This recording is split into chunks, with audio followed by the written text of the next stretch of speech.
I asked a delivery guy to help me deliver a son. The delivery guy, deliver him to who?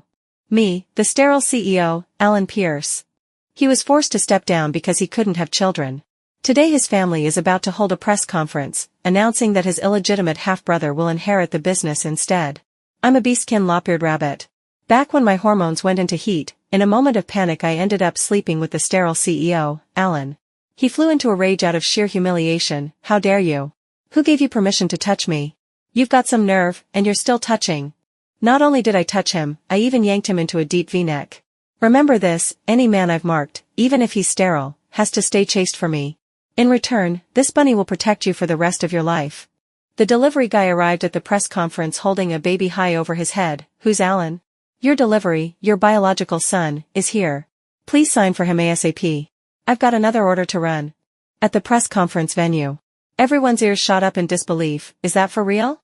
Alan Pierce didn't lose his ability to carry on the family line? Otherwise Chairman Pierce wouldn't be trying to strip him of his inheritance and push the illegitimate son into the spotlight.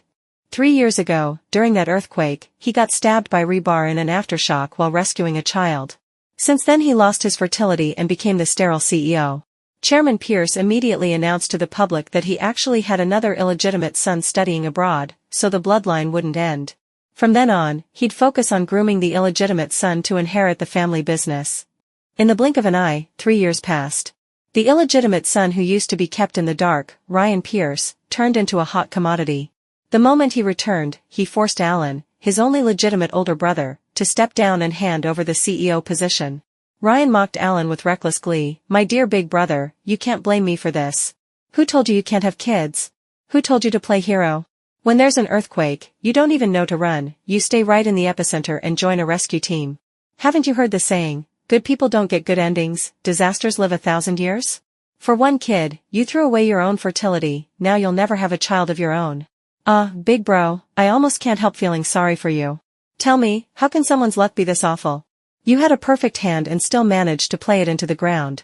I used to think with an outstanding brother like you, I'd have to be a shameful illegitimate son for the rest of my life. Who knew the tables would turn? I didn't even have to try, I just won lying down. Ha ha ha ha. Back then, I happened to be making formula money at a nearby mall doing beastkin performances. I only went to the restroom because I had to pee, and the moment I walked out of the women's bathroom, I heard that bastard illegitimate son in there trash talking my baby's dad. I was so furious I decided to pull something huge. I found out Pierce Corp was holding a press conference today. So I immediately grabbed a delivery guy nearby.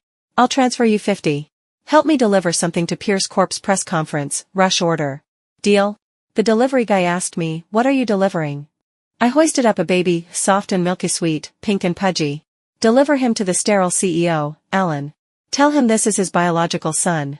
If he doesn't believe it, tell him to do a paternity test. The delivery guy stared at me, eyes wide. Seriously? Don't lie to me. You didn't kidnap this kid, did you? Everyone knows Alan lost his fertility. I didn't know how to explain it to him. But then the delivery guy suddenly changed his tune. I'll help you. I hate it most when an illegitimate kid steals a legitimate child's inheritance. Let's make a scene today, go big. 10 minutes later, right as Chairman Pierce was announcing at the press conference that Alan needed time to rest and recover, and that the group's CEO position would be handed over to Ryan, the delivery guy jumped up and bellowed, Who's Alan? Your delivered son is here. Please sign for him quickly. I'm in a hurry, got another order to run. One sentence stirred up 1,000 waves. The press conference exploded on the spot. Reporters swung their cameras toward the delivery guy holding the baby high, and one shoved a microphone right into his face. Say that again, what exactly are you delivering? The delivery guy's voice rang out loud and clear, Alan's son. Don't interview me. I'm just the courier.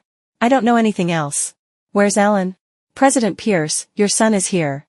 Please come sign for him, quick, quick, quick. Hurry up. I've got another order to run. Outside the venue, I clutched my phone and live-streamed the whole thing, laughing so hard I practically rolled on the ground. I couldn't even imagine how spectacular everyone's expressions must be right now, especially that arrogant illegitimate son, Ryan. And my baby's dad, Alan. But to explain how we got here, we have to go back to a year ago. I'm a beastkin lop-eared rabbit. That night, it was that time of the month again, the monthly hormone rampage. I tossed and turned in my rabbit nest, unable to fall asleep. So I shifted into human form. Then I hopped on my little electric scooter and rode to the pharmacy to buy suppressants. Even while writing, my whole body was already burning hot. In a moment of distraction, I forgot I'm red-green colorblind and ran a red light. A Maybach swerved hard to avoid me and smashed into a massive truck barreling in from the opposite direction. The Maybach went flying from the impact. The truck driver looked around, saw no one, panicked, and fled the scene. I slammed the brakes on my scooter and ran to the Maybach to check. Alan was half dead in the driver's seat. Hey, don't fall asleep. It took everything I had to drag Alan out of the totaled Maybach. When I checked his breathing, it was barely there, he could drop any second. By the time an ambulance arrived, he'd probably be gone. He got into this crash because he swerved to avoid me running the red light. In desperation, I could only bear 2 rabbit teeth. With a fierce chomp, I sank them into his neck. Lucky for him, us beastkin lop-eared rabbits have instant healing abilities during that monthly hormone flare. Ugh, what are you doing? Let go. Alan trembled all over from the pain. If you don't want to die, shut up. Otherwise I'll really do you. I was vicious as hell. After biting him, I only got hotter.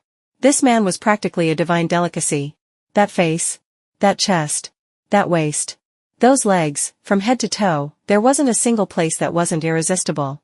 He was way too tempting, basically baiting a rabbit into crime.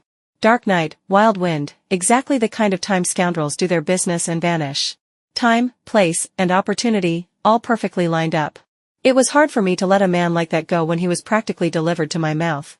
And he was hanging by a thread. Meaning he couldn't stop me from doing whatever I wanted. I remembered a snarky comment I'd seen online, so what if he's brilliant in business? If certain functions are broken, what rich heiress would want an empty shell? I licked my dry lips. Netizens might not want him, but hormone-controlled me absolutely did. Besides, his function might be broken, but mine wasn't.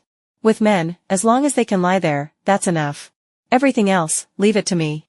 We big women have plenty of strength. The hormones surged so hard I really couldn't take it anymore. I couldn't help myself, I shoved him back into the Maybach. Everything that followed was chaotic and intense. You, what are you doing? How dare you? Who gave you permission to touch me? You've got some nerve, and you're still touching. I found him too noisy, so I swiftly yanked off his tie. And blindfolded him with it. I leaned down, bit his bobbing Adam's apple, and said with shameless audacity, shut up.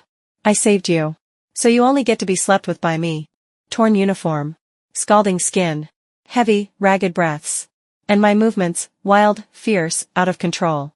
Alan was like a tiny boat caught in a storm, thrown up onto the crest, then slammed down again and again. Only his runaway heartbeat grew stronger, more powerful.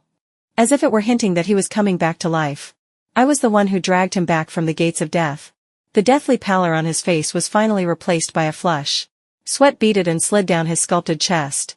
Damn it, now my drool was basically dripping all over him. When everything finally calmed, I faintly heard an ambulance siren. In a panic, I pulled up my pants and ran. Before I hopped onto my little scooter and fled, I even blurted out a cringy CEO-style declaration like I was possessed. Remember this, any man I've marked, even if he's sterile, has to stay chaste for me. In return, this bunny will protect you for the rest of your life. Back then, Alan didn't take it seriously. Who knew I'd actually end up protecting him when it mattered most? Honestly, I didn't see it coming either. I thought sleeping with him came with 0 consequences. After all, online gossip said he was the sterile CEO, no need to worry about birth control. And yet later, I started puking from morning sickness. What the hell, rabbit trap? Didn't they say he couldn't have kids? Well, if you're pregnant, you give birth. We big women, single motherhood feels amazing, thank you very much. So I gave birth to a whole litter of little bunnies. 7 babies in one go, 7 treasures. 6 of them came out in beast form, all fluffy and pink and unbearably cute. Only the 7th stubbornly held on to a human baby shape. Probably took after his dad. I never planned to climb the social ladder by mothering a rich man's heir. But that illegitimate brat Ryan went and bullied my baby's dad. And Alan had been marked by me. That meant he was mine. Bunny's biggest flaw is that I'm fiercely protective of my own. My second biggest flaw is that I'm allergic to peace and quiet, I love chaos. By the time we got to it, the press conference had already turned into a boiling pot. Only Alan sat perfectly still in his seat, not moving an inch. He didn't believe for a second that the baby was his. But Mrs. Pierce was already on her feet. She strode straight to the delivery guy, took the baby from his arms, and burst into tears of joy. This child looks exactly like Alan did when he was born. This is my grandson, no doubt about it. Ned Pierce, open your eyes. I have a grandson now, do you still dare say Alan isn't fit to be the group's heir? A comeback from the brink. Mrs. Pierce had been forced to face her son's sterility, then her husband's betrayal, and then had to watch an illegitimate child swagger all over her son's head. She'd been holding it in for so long she was ready to explode. At that point, she didn't even care whether the baby was truly her blood. Hugging little Seven, she looked fully prepared to start slaughtering everyone in her path. Chairman Pierce hurried down from the stage and craned in to look at the baby too. Alan, what on earth is going on? Alan stayed composed, still seated, still unmoved. The reporters surged forward, questions firing from every direction. President Pierce, is that really your biological son? Didn't you lose your fertility? Who's the child's mother? President Pierce, are you stirring up the press conference on purpose because your position is threatened? Did you just grab a random baby to save face? President Pierce, what does it feel like to be sterile? Alan didn't answer a single word. Ryan, on the other hand, completely lost it right there on the spot.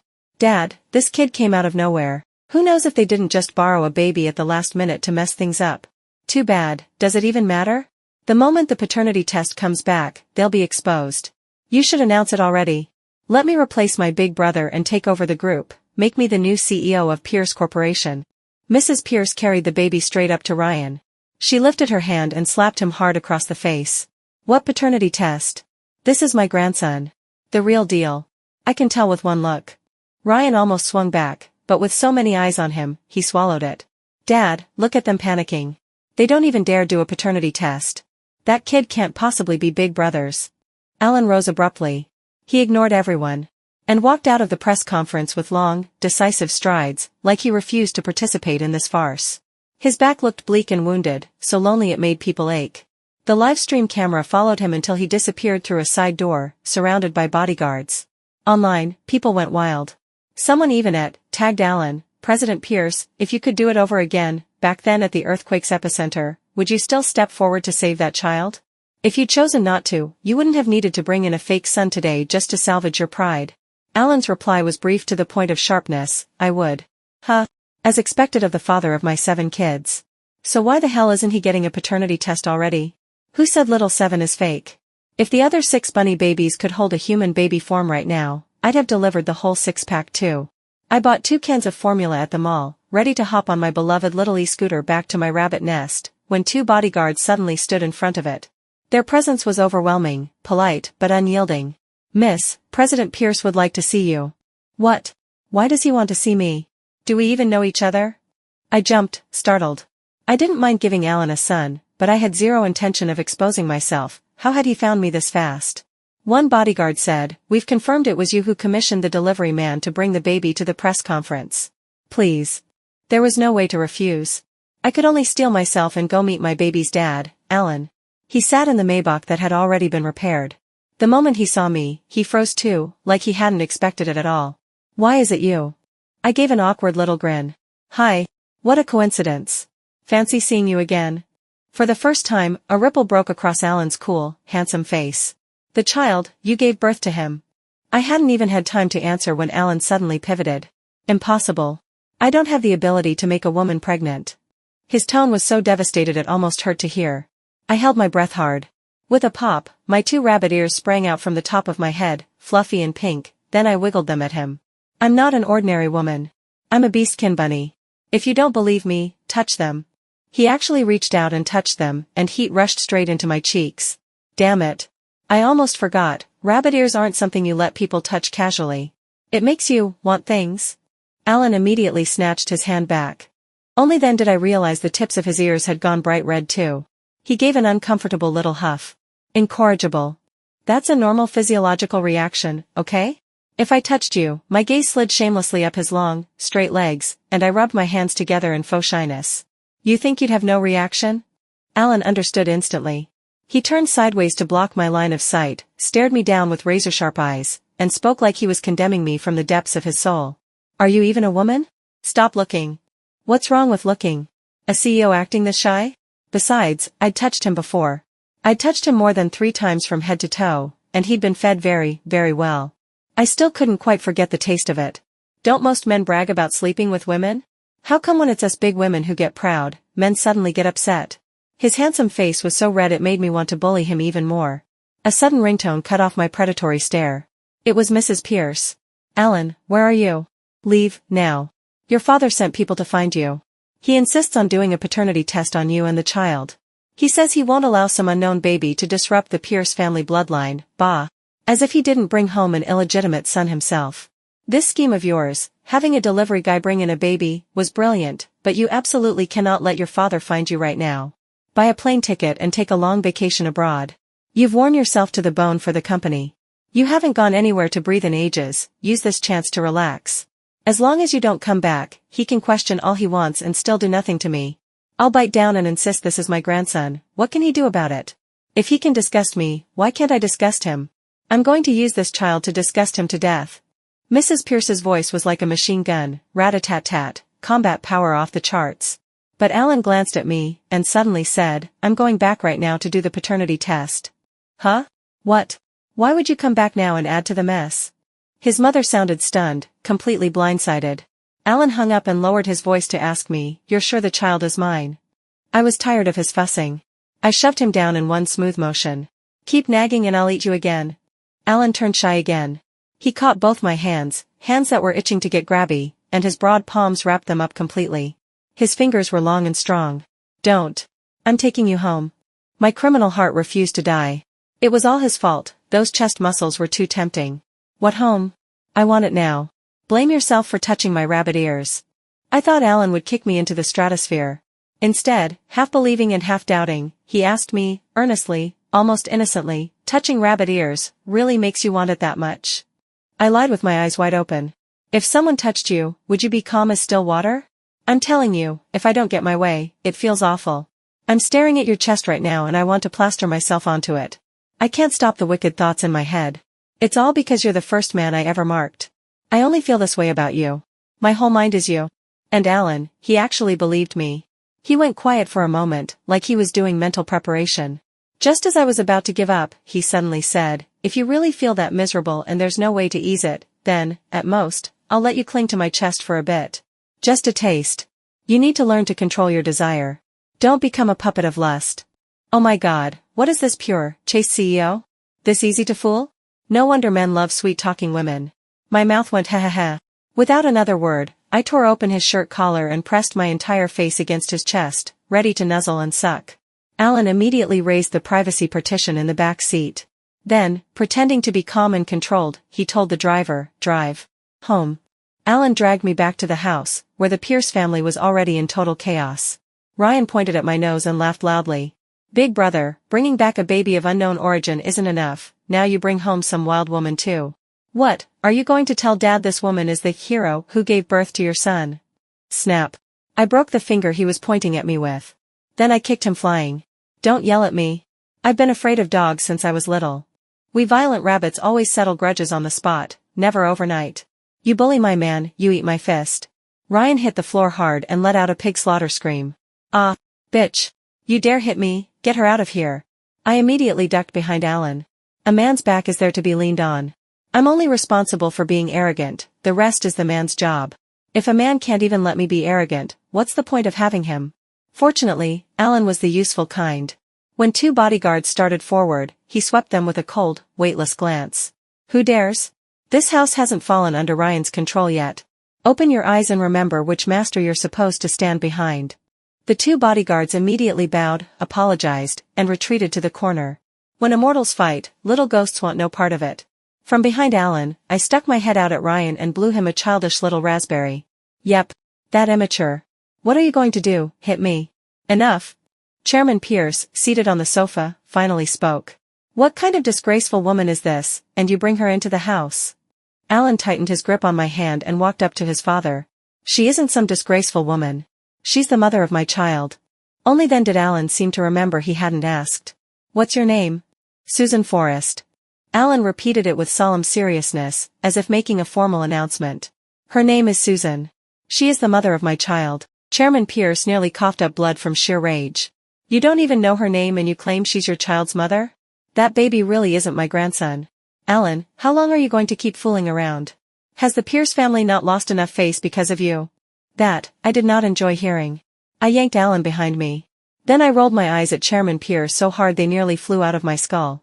How is Alan embarrassing? Is losing the ability to have children because he saved a kid in an earthquake something shameful? He failed no one, and yet the whole world failed him. Did anyone ask me if I allow it? I've done the math, your 5 elements lack virtue, and your 8 characters are cursed with trash. You're not worthy of being my son's grandfather. Don't go diagnosing other people when you're the one sick. If your mouth is so idle, go lick a toilet bowl, stop yapping here. Chairman Pierce roared, what did you say? I said I've seen toilets in bathrooms, but I've never seen one inside someone's mouth. Your old mouth is like it's smeared with laxative, spraying non-stop. You've only got one face. Could you maybe ration how often you throw it away? Chairman Pierce had probably never been talked to like that in his life. When he couldn't out-argue me, he turned to glare at his son instead. This is the woman you brought back. Alan's lips, though, curled upward all on their own. He tried to hold it back, tried to talk me down. But before he could get a word out, I rose on my tiptoes and planted a fierce kiss on him. Don't talk yet. Listen to me. I don't usually curse people. The ones I curse aren't people. Did a donkey spend the whole day doing nothing but kicking your dad in the head or what? Politeness is precious, but not everyone deserves it. Your dad is exactly the kind of trash that earns exactly this kind of face. No one's getting me trapped in emotional self-torment. I'm just going to go feral. You'd need 10 years of brain clots to do the kind of thing your father did. Ha ha ha ha, son, is this the daughter-in-law you brought home? Mrs. Pierce came downstairs, holding the baby. The way she looked at me was like she'd finally seen light after years in the dark. On the spot, she shoved a thick red envelope into my hands. Susan, it's our first time meeting, just a small token. I hope you don't mind. I weighed it in my palm. It was absurdly thick. My expression instantly brightened into a sweet smile. No wonder Alan is so handsome, turns out he got all his genes from you. You're practically a fairy. Beautiful women really do appreciate each other. Ryan hauled himself off the floor and went to steady Chairman Pierce, who looked like he was one sentence away from a stroke. Dad, hurry and have them do a paternity test. As long as we prove the child has no blood relation to Big Brother, this family won't have to tolerate this wild woman acting so arrogant. Ryan's eyes burned into me, vicious as a blade, like he was saying, just wait. In a minute you won't be able to swagger anymore. Mrs. Pierce was tense. She clutched little Seven and refused to let the DNA tech take samples. I moved fast, plucked a newborn hair from little Seven's head, yanked a strand from my own, and even snatched one from Alan's head while he was still hesitating. Then I dumped them into the technician's hand. Test it. Test it. Real gold doesn't fear the fire. If it comes back that this child is Alan's, then whatever stray cats and dogs you are, illegitimate or not, get the hell out of my sight. After the paternity center staff left with the DNA samples, I carried little Seven to Alan's room to feed him. Alan turned his back like a gentleman, his eyes staying firmly where they should. I'm sorry. I didn't know. You were pregnant, you gave birth, and I wasn't there to take care of you. I didn't fulfill what I should have. Giving birth alone, it must have been hard, wasn't it? Oh, wow. Why was his guilt dialed up to maximum? What are you feeling guilty for? I wasn't even planning to tell you. We big women do single motherhood, it's amazing. Keep the dad, ditch the man. No regrets. Alan's voice dropped, suddenly heavy. Ditch the dad, keep the child? You weren't going to make me take responsibility? I told the truth. Yeah, that was the plan at first. But then I saw you getting bullied by that illegitimate brat, and I changed my mind. Because you're the man I've got under my protection. If I don't protect you, who will? I said I'd protect you for life, and I don't go back on my word. Alan snapped his head around. His gaze landed, without warning, right on little Seven's mouth, latched and gulping away. His face went scarlet in a flash. He jerked his eyes away so fast he nearly twisted his neck, his voice dry and tight, his words tripping over each other. You. I'll go out first. Little Seven happened to be full. I lowered my shirt. Then I flopped onto Alan's bed and laughed until I wheezed. Alan, have you seriously never been with a woman before? How can you be this adorable? Susan. Alan snapped in embarrassment and rolled over, pinning me beneath him. My legs moved on instinct and hooked around his waist. Alan's entire body froze. Every ounce of momentum melted into a blush. He took a deep breath, trying to claw back a shred of CEO dignity. He held it in for ages. And finally forced out 3 words. Did it hurt? Huh? When you gave birth. I wasn't there. You were alone in the delivery room, helpless. Did it hurt? I turned my head away, unwilling to dig into it. It's already over. Alan cupped my face and turned it back. He looked at me with raw apology in his eyes. My mother told me when she gave birth to me, she was alone in the delivery room. My father was on a business trip and couldn't get back. She said she felt like a lump of meat without dignity, lying there, unable to live, unable to die. Back then, I swore to myself, when my wifey gives birth one day, I will stay by her side the whole time. I won't let her be that alone. I'm sorry. I didn't do it. Oh God, why is he suddenly opening his heart like this? It made my nose sting. I mumbled, pretending to stay light. Then you don't have to blame yourself. I'm not your wifey anyway. Alan suddenly tightened his grip around my wrist. Dark currents surged in his gaze. My mother had an unhappy marriage. I won't end up like my father, a scumbag. Susan, yes, this accident started because of you, but the ending doesn't get to be decided by you alone. He stared at me hard, his eyes reddening. I know it was you who saved me a year ago. You snatched me back from the king of hell after that crash. So tell me, why did you pull your pants up and run?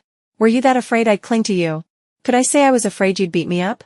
I rubbed my nose, suddenly feeling guilty. Then, how do you want me to take responsibility? Alan went straight for the throat, marry first. Love later. Let's go get our marriage license. But lately, I only had one mode, money, money, money. Formula is expensive, and I've got 7 brats at home. Alan seemed to catch my reluctance. He pulled out his ultimate weapon.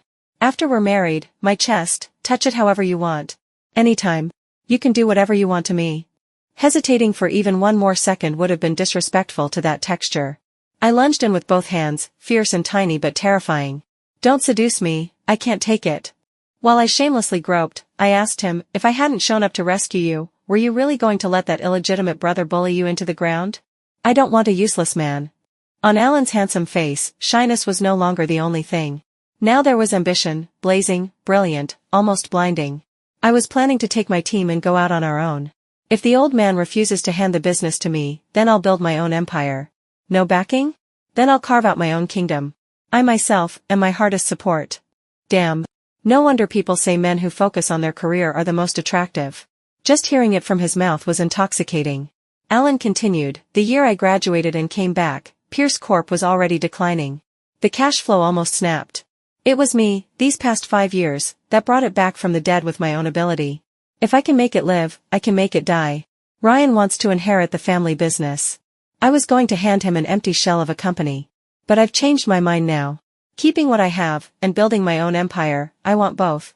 Adults don't need to choose. So domineering. So cool. I patted Alan's chest. Go do it, bold and loud. Leave the going crazy part to me. I guarantee chickens will fly and dogs will jump. Having his chest right up against my face, it was addictive. Alan suddenly leaned down and kissed me. He was restrained about it, but it still teased my rabbit ears right out of my head. He paused, then let out a low laugh. He leaned close to my sensitive drooping ear and murmured, today was the first time I've ever seen someone pull me behind them and curse my father until smoke came out of his 7 orifices. Bunny Susan, being protected by you feels really good. What Bunny Susan? My name is Susan. Alan refused to change it, if anything, he sounded addicted. Bunny Susan, how do you manage to be both cute and fierce? Turning the world upside down. This is called sweet and salty, thank you very much. The paternity test results came out 3 days later. Ryan was so convinced Alan was sterile that he even bribed the media and invited a crowd of reporters to the house to witness a historic moment. Facing the cameras, he put on a fake, sorrowful face. I can understand my big brother. Losing the ability to have children overnight, then having father take away the CEO position, it's hard to accept such a heavy blow. That's why he found some wild woman and a wild child to pretend it's his own son. But being born an illegitimate child wasn't my fault. If Big Brother could inherit the family business, I absolutely wouldn't compete with him. I swear I'd pack up and go back to America immediately, and never appear in front of him again. But reality won't allow it. My father is old. He wants to hold a grandson. He wants someone to carry on. So I can only step up in a crisis and shoulder the family responsibility. But I promise that in the future, I'll have my son support Big Brother in his old age and send him off properly.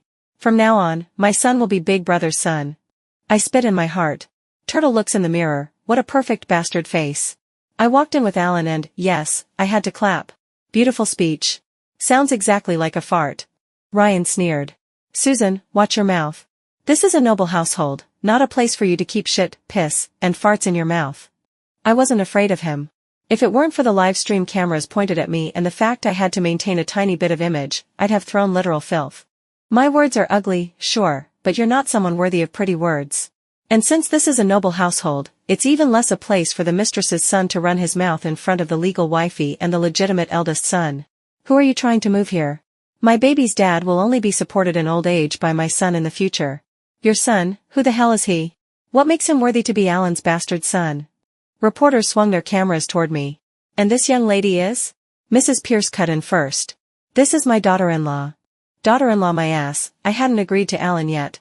But when you're united against outsiders, you don't pick fights on the inside.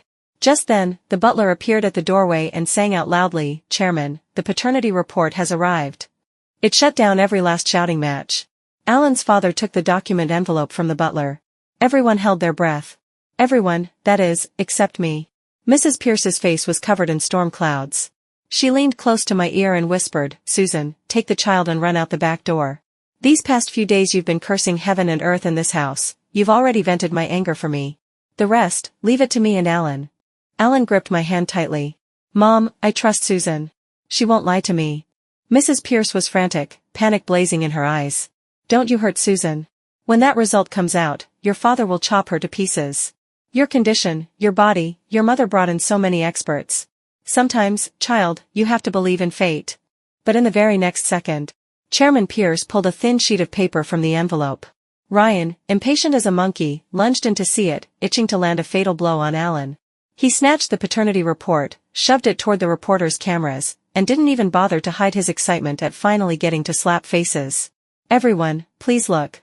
This is the paternity report for my big brother and that wild child.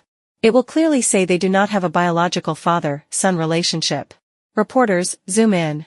Focus on the conclusion. Before he could finish, a reporter suddenly shouted, the probability of paternity is greater than 99.99%. My God, he really is President Pierce's biological son. President Pierce isn't sterile. Ryan's expression cracked apart in an instant. He lowered his head, eyes glued to the result like he could burn it into changing. How is that possible? Mrs. Pierce charged over, tore the report out of his hands, and went dizzy with delight, her brows lifting high with shock and joy. Ha ha ha, he's my grandson. He's real. Tears spilled down her face. Ryan roared, impossible. This report has to be fake, Big Brother must have rigged it. I don't believe it. I grabbed Alan's hand and strode straight up to Chairman Pierce. Now tell me, who are you handing the business to? Say your answer in front of all the media. When Alan couldn't have children, Chairman Pierce could switch heirs. After all, their family really did have a throne to pass down. But now that Alan had a son, if Chairman Pierce still favored the illegitimate child, he'd be drowned in public spit. And Pierce Corp's stock price would teach him a lesson, too. Sure enough, Chairman Pierce changed faces instantly. He patted Alan's shoulder with the gravitas of an elder who cared deeply. Alan, work hard. Pierce Corp will still have to rely on you in the future. Alan let out a cold laugh, his gaze dropping to Ryan. Then what about him? I'll send Ryan abroad. From now on, he won't be in your way. Ryan collapsed. He lunged at Chairman Pierce, begging. Dad, you promised me. You said you'd let me run the business, you can't go back on your word. Modern law says illegitimate children also have inheritance rights. Why are you sending me overseas? Alan suddenly produced a folder and handed it to his father. Because of this. I didn't know what was inside, but it was clearly enough to force a decision. Chairman Pierce snapped the folder shut at once. What are you trying to do? Rebel? Alan said calmly, you can understand it that way, if you don't have him put on a plane immediately, before my patience runs out. Chairman Pierce was raging inside, but he swallowed it whole. He barked at the bodyguards, men. Take Ryan to the airport right now. Not a second of delay. Move. Immediately. Now. And no. I don't want to. With screams like a pig being slaughtered, Ryan was carried out. I was still savoring the show when Alan suddenly pulled me in front of the cameras. Let me formally introduce the woman beside me. Susan is the mother of my child, and we'll be getting married soon. Hey, who agreed to that? That very night, I rolled up my bedding and ran. I shifted into rabbit form and dove into my rabbit burrow under the cover of darkness. Thank God Beastkin can switch forms at will. The only pity was that I didn't take little Seven with me. Mainly because he couldn't turn into a little bunny. There was no way to stuff him into a rabbit hole. Unlike the other 6 bunny babies, tough-skinned, easy to raise. Who would have thought that night Alan would come and scoop my entire rabbit nest clean? I was dragged out of the burrow by an irresistible force. My whole lop-eared rabbit body went rigid in Alan's palm. Alan knelt on one knee in front of the burrow. His expensive suit pants stretched taut, outlining the powerful lines of his thighs. How was I supposed to withstand a scene like that? It was basically a full-scale crime scene. I swallowed hard. Alan noticed exactly where my eyes were landing, but instead of getting shy and dodging like before, the man somehow, without any teacher, leveled up. You like it? Then why run?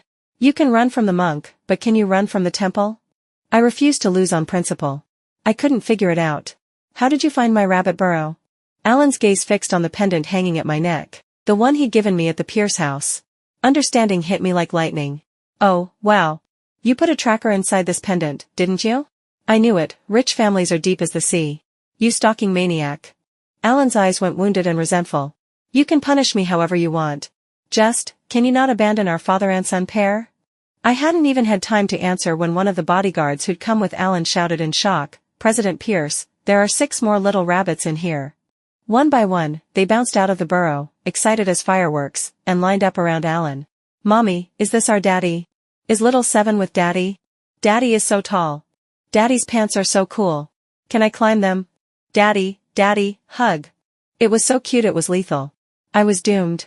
I'd forgotten about the 6 little traitors at home. Fluffy. Pink. Eyes locked straight onto Alan. Tiny heads tipped up, baby voices chirping nonstop, chittering and chattering.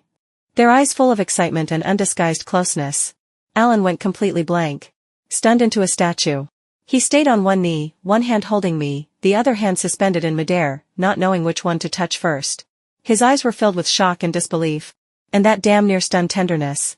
His Adam's apple bobbed with difficulty, like he was afraid even breathing a little too hard would scare the 6 little bunnies. Bunny Susan, what is this? Who are they? What did they just call me? Bunny Susan, how many did you give birth to? Is it too late to play dead now? We lop-eared rabbits are just that fertile. What, is it my fault? The truth is, I'd known Alan for a long time. During that earthquake 3 years ago, I was also part of the Blue Sky Rescue Team. And us beastkin rabbits? Digging tunnels is our specialty. As a special ability member of the team, I, along with several beastkin teammates who were also skilled at digging, was urgently dispatched to the hardest hit zone where heavy machinery couldn't reach. When the earthquake struck, it was nap time at a kindergarten. The children were asleep, and the teachers couldn't evacuate them fast enough. The building collapsed. Many kids were buried alive. My teammates and I were responsible for carving out a lifeline tunnel to the trapped children, pulling them out one by one. At first, everything went smoothly. I thought I could carry out the mission the organization assigned me perfectly. But when the rescued teachers started calling names and counting kids, we discovered one was missing, and everyone panicked. A low boom rumbled. Another aftershock shook the ground like a giant turning over in its sleep. The lifeline tunnel we'd only just carved out was buried again. The building's frame was already so fragile it wasn't suitable for tunneling a second time. Everyone was at a loss, until Alan stepped forward. I'll go. I studied architecture. I understand structural load and the building's layout better. Can the beastkin team send one comrade? I'll point, you dig, we'll find the last child together. I was the beastkin team captain. I'll go with you. Back then we were all in rescue gear, helmets with face shields, goggles, no one could see anyone's face. We identified each other by uniforms and numbers only. So he never realized the teammate who fought beside him was me. When we finally found the little girl, alone, trapped. She was pinned beneath a fractured precast concrete slab. It formed a tiny triangular pocket of space. The slab teetered on the edge of collapse, barely held up by a few twisted pieces of rebar. The child had curled into a ball, so terrified she didn't even dare cry out loud. Then another wave of aftershocks hit. The already unstable slab lost balance completely. In that split second of urgency, Alan lunged forward and used his back to brace a safe shelter for the child. The entire slab crashed down onto him as he shouted at me to drag her out. I rushed in and hauled the child free. Only to see blood spilling instantly between Alan's legs. That was when I realized, a piece of rebar had punched straight through his suit pants. He clenched his teeth, enduring the pain. Take the child. Go. My voice came out rough and hoarse. What about you? When he spoke again, the pain had broken his voice into fragments. I can hold on a little longer. Go. Save whoever you can. If you don't, the tunnel we dug will collapse again. I dug with both hands like a madwoman. Shut up. I'm getting both of you out. But when they carried Alan out, he was already unconscious. After they lifted him away on a stretcher, there was no news, nothing. 2 months later, I saw it online, Alan being mocked as the sterile CEO, and even Chairman Pierce publicly announcing he had an illegitimate son who could inherit the business. How ironic. A hero bleeds, and ends up with nothing. What kind of bullshit logic is that? Did the Pierce family deserve his courage? I'd added him before, through the Blue Sky Rescue Team WeChat group. I wanted to comfort him, but I didn't know what to say. In the end, I typed a single line. Me, hi, 23. Do you remember me? I'm 51. That was my jersey number in the Blue Sky Rescue uniform. A code name that belonged only beneath the rubble, where people shared life and death. Alan remembered me, sure enough, long time no see, 51. Me, 23, remember this, no matter how cold the world is, you will have your own warmth. Alan, I'm fine. Thank you for the comfort. Me, do you regret it? Alan, never. The world was icy, his blood still burned. I never imagined that a year later, on a night when hormones ran wild, I'd run a red light, cause a crash, and drag a half-dead man out of a Maybach, only for that man to be him again. Alan found the avatar labeled 51 in WeChat and called me on video. My phone rang, just like it always did. He froze, surprise and delight in his eyes. So you knew me long ago? That night a year ago? You saved me, bullied me, marked me, was it because you recognized me? The way he stared made me a little uncomfortable. I turned my head away. That night was mostly the hormones. Alan chuckled low. His fingers gently pinched my sensitive rabbit ear. Just hormones? Are you sure you didn't fall for me a long time ago? I remember the few moments I posted on my feed, you always liked them immediately. Can you not be so full of yourself? My mouth stayed stubborn, but my face flushed anyway. I hurried to change the subject.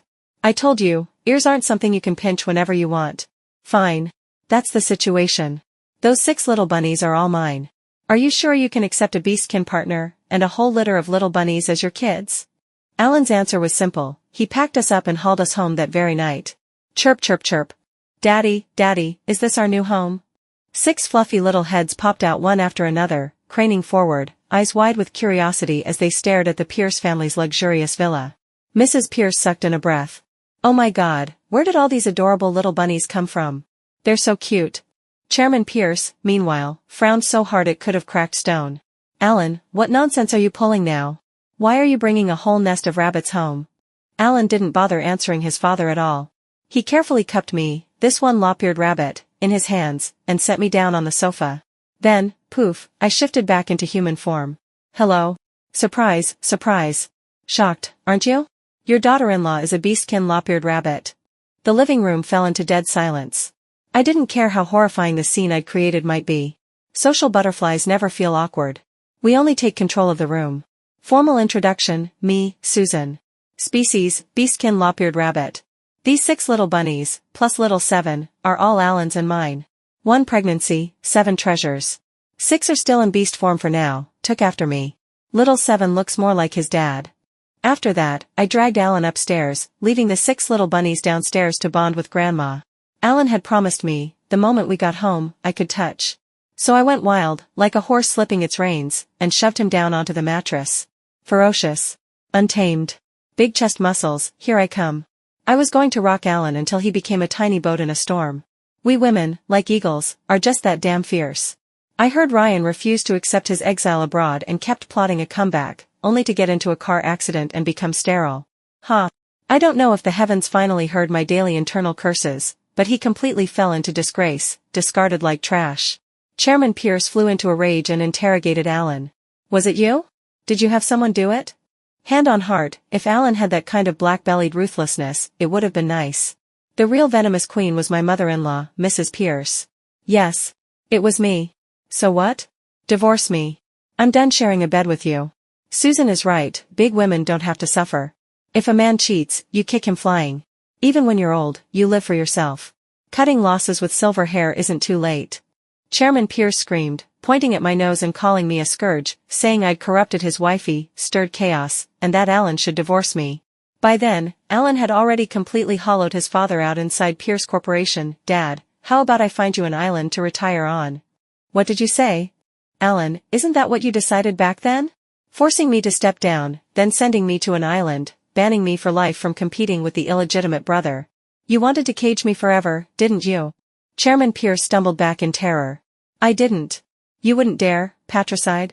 Alan's voice stayed calm. Of course not. The island you personally picked, I went to see it once in secret. Everything is top tier, food, clothing, housing, transport. Perfect for retirement. Men, send father. After that, Chairman Pierce called all the time, saying he missed his grandkids. Alan didn't budge. Mrs. Pierce, on the other hand, only grew more radiant. No more serving that old fossil. Every day she stayed home with a whole nest of bunny grandbabies, so happy she practically floated. She even picked up her old hobbies from youth again, like she'd been reborn. And Alan and I officially started dating, marry first, love later. Who would have thought that the Pierce Corp CEO, the man who was ruthless at the negotiating table and stingy with words, would turn into a clingy little puppy in love? He was insanely busy, yet he still squeezed in messages wherever he could. Other people got replies like, received. 3 p.m. conference room. Simple. Efficient. Cold as capital. But my chat window looked like this. Wifey, what are you doing? I miss you. Meetings are so boring. I want to go home and hug Bunny. Forwarded a funny short video. This looks like you last time you blew up the kitchen. Sometimes I got busy and didn't reply in time. He'd instantly become a petty, tea-scented little resentful husband. Did you lose internet? It's okay. You can reply after you reincarnate. You're that serious about me? You're calculating an auspicious hour just to chat? How many years do you get over there for replying late? I ignored him. Absolutely not spoiling a man. If he doesn't know how to chat properly, let him suffer while he throws memes at me. Until Alan finally figured it out. Whenever he missed me, he sent him photos. Or chest photos. Alan, chest_photo.jpg. Oh my god, who can withstand that? Through a thin white dress shirt, those full, firm, power-packed pecs. A hungry girl has to reply instantly. Hiss, ha, me, wanna suck. Alan, wifey, miss me? _photo.jpg, this one was worse. Clearly just after working out, water droplets sliding down the V-line, disappearing into places that made the imagination run wild. Yeah, I was wide awake now. Pure hard currency. Me, send me the address. Now. Immediately. Alan called me. His low, magnetic voice brushed my eardrums like feathers, and he really did send a location pin. I drove my limited edition flashy sports car there, thrilled, only to find a vacation cabin. The view was incredible. Through the window, I saw Alan in an apron, showing off his cooking skills in the kitchen. Oh, yes, men who can cook get full marks. When did you hide a place like this? I bought it 3 years ago. When I was in a bad mood, I liked coming here alone. Quiet. Oh, are you in a bad mood today? Tell me who bullied you. I'll kill him. I promised to protect him for life. I don't break promises. Alan laughed, pulled me into his arms, and couldn't resist kissing the top of my head. Silly. I meant back then. Back then I thought this place was big enough, quiet enough to hold all my troubles. Now I have my own warmth. I don't need a shelter anymore, I just wanted to bring Bunny to see the view. Tonight we'll eat hot pot. From the kitchen came the soft glug-glug of soup simmering. And honestly? You're right. You really are right. The mood hit, so hard that both my mouths suddenly wanted to eat. The two of us sat in the mountaintop cabin, swishing beef rolls and lamb, listening to music, watching the sunset, so luxurious it was sinful. Rich people really do know how to live. When night fell, stars filled the sky. We tossed and tumbled until we forgot what heaven and earth even were, and we even planned to watch the sunrise the next morning. TSK youth. Too much stamina. I thought Alan had simply gotten in the mood and dragged me into the mountains for a little stolen time. But when we returned to the big villa the next day, there was an even bigger surprise. No one had told me there was a party at home. The place was full of guests, every face barely hiding excitement. Turns out Alan had tricked me into spending the night in the mountains just to keep me out of the way, so he could decorate the house into a romantic proposal scene. In front of friends and family, he dropped to one knee and held up a gorgeous big diamond ring. His voice was sincere, devout. Susan, thank you for stepping into my world. You taught me that when the world treats you with coldness, there can still be an unexpected warmth, enough to melt ice. The strongest force in this world is someone willing to go crazy for you, just to protect me. From now on, I have the hardest armor, and the softest weakness. That person is you, my rabbit queen. Susan, will you marry me? And I thought, what's with the surprise attack? Did you memorize this speech in advance? It was so smooth it made my eyes want to pee. How pathetic. Such a small scene, like I can't handle it? I held out my hand. Watched Alan slide that beautiful ring onto my ring finger. Friends and family erupted, chanting, kiss, kiss, kiss. I turned the tables. One hand cradled the back of Alan's head, the other pinched his chin. Then I kissed him deep. We big women? We absolutely do not lose, not even in small scenes.